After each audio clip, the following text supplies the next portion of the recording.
Once upon a time, there was a boy named Lucas who lived in a peaceful town. He went to school like every other kid, but his mind was never at peace.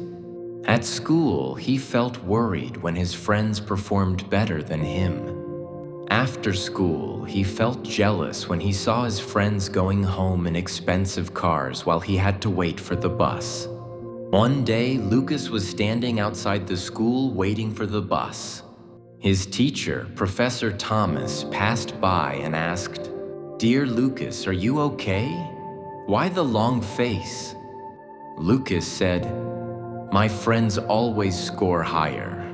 They are rich and I am poor. I feel life is unfair to me." Professor Thomas said, "Meet me in my office tomorrow morning." The next day after class, Lucas went to Professor Thomas's office and sat respectfully. Professor Thomas placed an expensive pen and a cheap pencil on the table and said, "If I ask you which of these has more value, what would you say?" Lucas replied, "The expensive pen, sir." Professor Thomas said, "Correct. Now, if I ask you which one would have more value in space, what would you say?" Lucas said, "Probably the expensive pen, sir." Professor Thomas smiled and said, "Wrong. In space, there is no gravity to pull the ink to the tip, so this pen won't work. It becomes useless. But this cheap pencil will still work because it doesn't need gravity.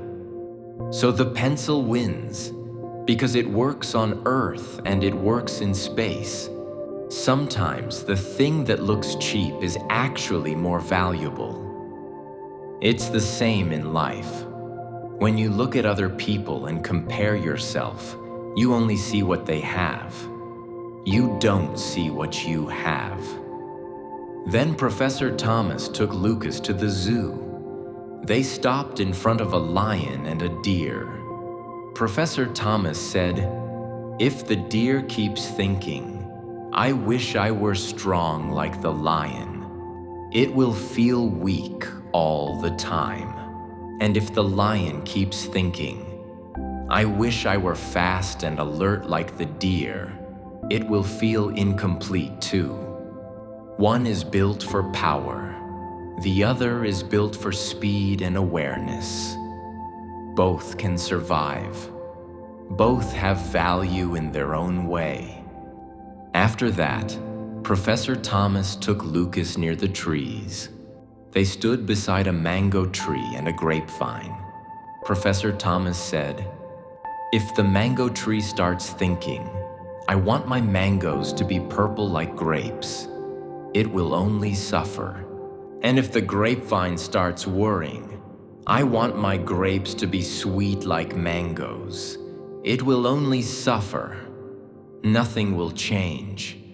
Some people love mangoes, some love grapes, some love both." Professor Thomas ended by saying, "Humans are the same. Everyone has strengths and weaknesses. A weakness doesn't mean you are less valuable. It only means you are different. Find your strengths and build them, and accept yourself." Lucas nodded.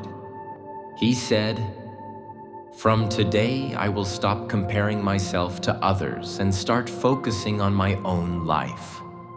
Months later, Lucas's grades improved. His friends asked, "How did you do that?" Lucas said, "I accepted who I am. My mind became peaceful.